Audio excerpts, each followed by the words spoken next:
I want to play quickly some audio that came from Seattle and Ami Horowitz talking to one of the leaders of this Black Lives Matter group. I want you to listen to what she said.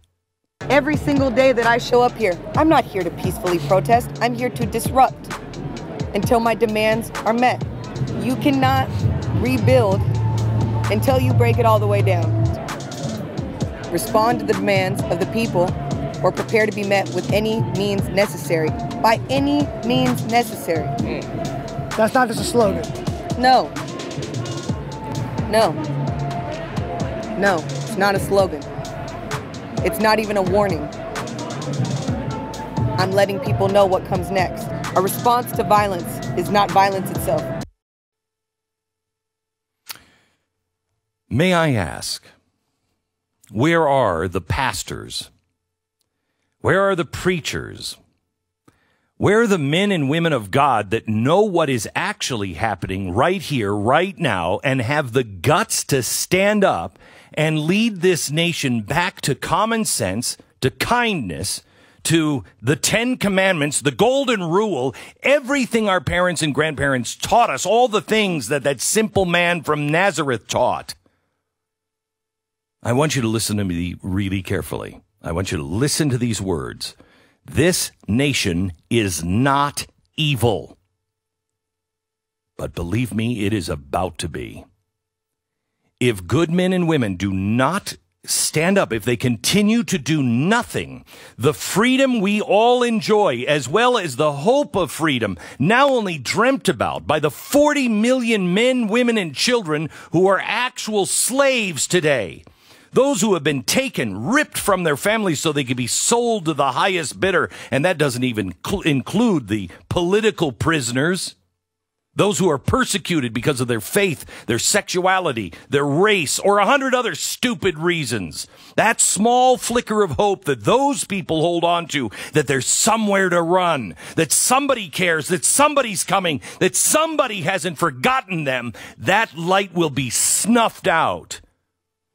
And we will become more dark and terrible than any of the totalitarian states Karl Marx could have ever imagined.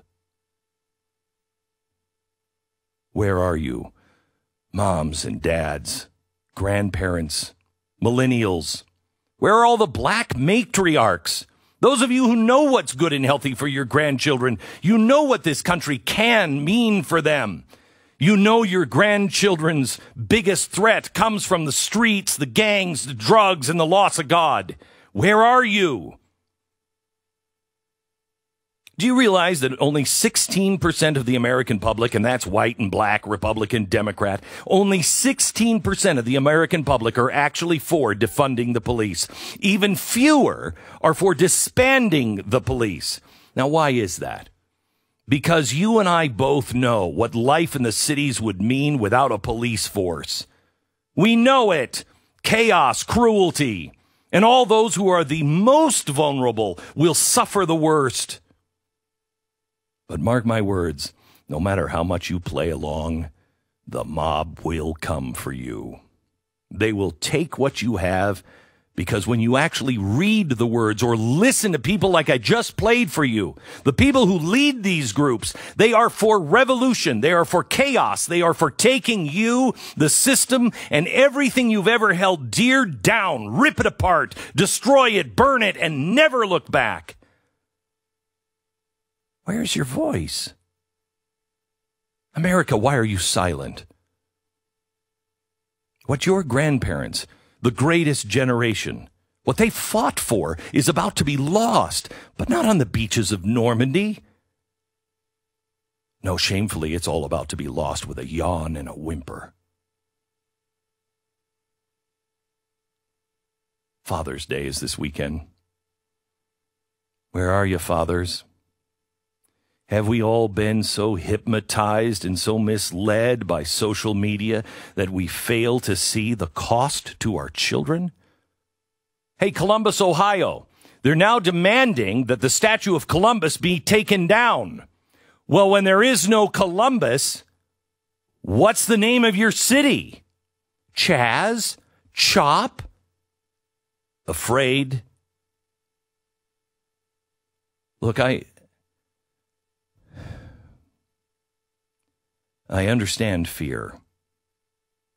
I understand the fear of losing your job. I understand the fear of losing your friends, being an outcast. I've been there. I understand the fear of losing your life, being completely erased. But there is more to this gift of life and freedom that we have been granted here in this country. There's more to it than a job or popularity. I've lived this gift far more than my fair share.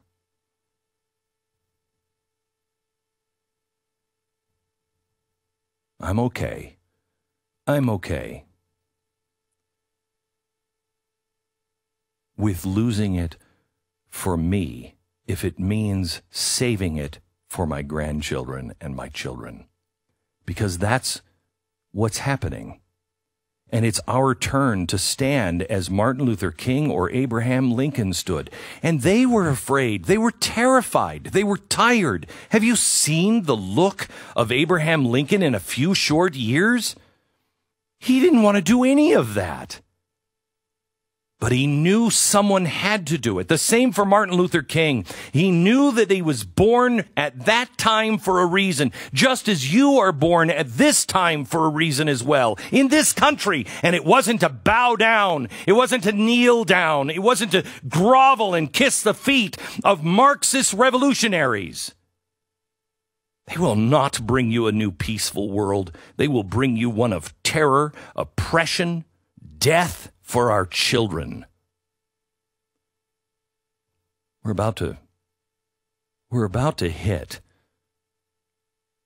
an amazing birthday for our nation in just a few short years. 300 years, the oldest constitution in the world. And it's hanging by a thread. And what are our churches doing? Oh, shame on you, churches. Our churches are either preaching Marxism or its gateway drug from the pulpit, or they're just playing it safe, carving out a safe space for their church or their faith, or just remaining silent so they can keep their congregation intact for the tithing money. Which is worse?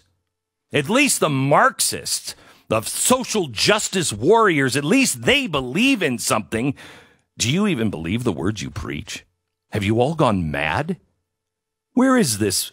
Where is freedom? Where is forgiveness? This is a message of no forgiveness.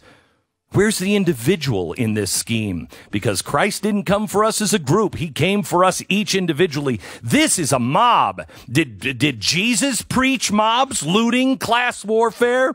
Did he teach one race over another, redistribution of wealth? Did he and his apostles throw down the statues of the Roman gods? Because certainly the Son of God found those statues offensive and personally hurtful. Do the disciples of God, do the disciples of Jesus Christ now support revenge, covetousness, and violent revolution? The lies, the deception, the downright deceit. It is evil. And if you don't see it, or at least feel that something has gone wrong here, frankly, you may be too lost. But believe me, history will find you. History will remember you for what you chose to do or not do as man's greatest experiment to see if men could rule themselves. Oh, history will remember that when it got tough, because frankly, it became too easy, you traded our freedom for what? For what? No cops? You're an imbecile. Man, if I were the devil, I couldn't have planned this better. Where are you, valiant, honest men and women who are awake? Stand up. Square your shoulders. You are the son or daughter of the only king who doesn't need you. He wants you. Has anybody noticed the gift that we've been given lately? Because of COVID, we've had a short period of time where everything, all this busy nonsense of the world is put on pause, a chance to come back to our families, to our roots, to our God. We have been taken out of the noise and the filth of the world so we could be quiet enough to remember who we really are. And yet we're still restless. Why? Because even in this miraculous time, we haven't recognized the only thing that can truly give us rest. Listen. If tomorrow, and time is of the essence, if tomorrow we began a massive national action, not to do anything but personally teach our children the true history, and then stand in our own communities, we win, because we surround them. Americans versus Marxists, not left versus right, Americans versus Marxist revolutionaries. But let me just say this, even if we didn't have a chance of winning, where are those who would join a losing fight just because it's right? Where are the real civil rights leaders of today who will take a beating from this Marxist mob because it's right? Where are those today that died at the Alamo? It'd be funny if it weren't so tragic. They died for the freedom of those they didn't even know. And this generation won't even risk being defriended for those we love. Where are those who came from foreign lands? Where are those who saw the promise of freedom when they were oppressed? Where are those who were held captive elsewhere? Those who loved America's founders behind the Iron Curtain? Those who know this evil because they seen this evil. They lived it when so many didn't. Your new country needs you. Where are the Cuban and Venezuelan communities? Your country is being torpedoed by thieves and saboteurs that you personally have seen come and rape your own country before. This country is going down. It is time. All hands on deck. Organize yourselves. Where are the handful of men and women who know why Gandhi and MLK won? Who have the peace, the love, the fortitude to march hand in hand into the jaws of hell? Who is it now that has the faith to know that the gospel truths are the only shield you need? Who will call out this evil by name? Who will not apologize for what you know is true? Let me tell you something. All of the forces on earth are arrayed against you.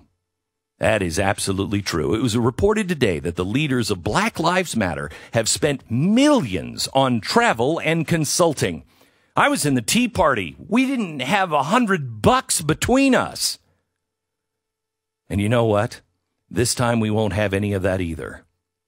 But if we are united in our cause and humbly ask God for forgiveness and guidance, who could possibly stand against us? Know this, He will never be on our side. We must be on His side. And here's the great thing. They are so delusional, they think they've already won. They're arrogant, and in their arrogance, they will fail. They want violence and chaos, but if we fight fire with water, hate with love, chaos with peace, they will not know what to do. And the world will watch as perhaps they haven't, since simple Americans put a man on the moon and Martin Luther King marched against actual racist cops. The media, the elite academia, far too many in our local state and federal positions, they need you to feel small and insignificant. That's what they've been doing to you for 15 years. But you are not. You have all the power, or they would have silenced you or me a long time ago. They are afraid of you. When we are one, we are unstoppable. Never bet against a united America. Sarah, blow off the spot. I'll make it up later.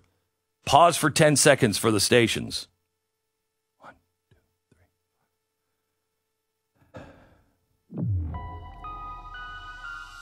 Here's what I want you to do. I want you to go out and get the 5,000-year leap. I haven't talked about it for a while. I need you to read it. I want you to learn it. I want you to get a pocket constitution. I want you to learn it and teach it. I want you to get a Bible and read it and preach it. You need to stand. You stand proudly as an American. This country is not evil. You stand proudly with the truth. You stand peacefully together. You march like king. You are not a racist. This country is good. We saved millions from the death chambers of Marxism, and we have millions more to yet set free. This is not about white versus black or rich versus poor or even left versus right. This is simply about right versus wrong. And I, for one, will not go over the cliff with the rest of humanity. I know what's true. I know what's right. You will not silence my voice. We were known the world over as people who did the impossible, as a force for light and goodness, and we will be again. But only if you stand now. Only if you speak now with love, and only what you know to be true. It is time, America, to come out of the shadows. It is time for your voice to be heard. Take a stand. Because if you do, together we will restore our sacred Constitution and the promise of the Declaration of Independence. And we will reach higher heights of opportunity and equality, because that's the one thing we have in common with the protesters. Except I think we actually believe in it. They're just using people. Let us live up to our ideals. Let us restore truth, justice, and the American way. Let us live the Constitution. Let us all once again find these truths to be self-evident. But let's do it together. Let's do it in peace and love, and with God's light, not man's. And let us mutually pledge to one another our lives, our fortunes, and our sacred honor.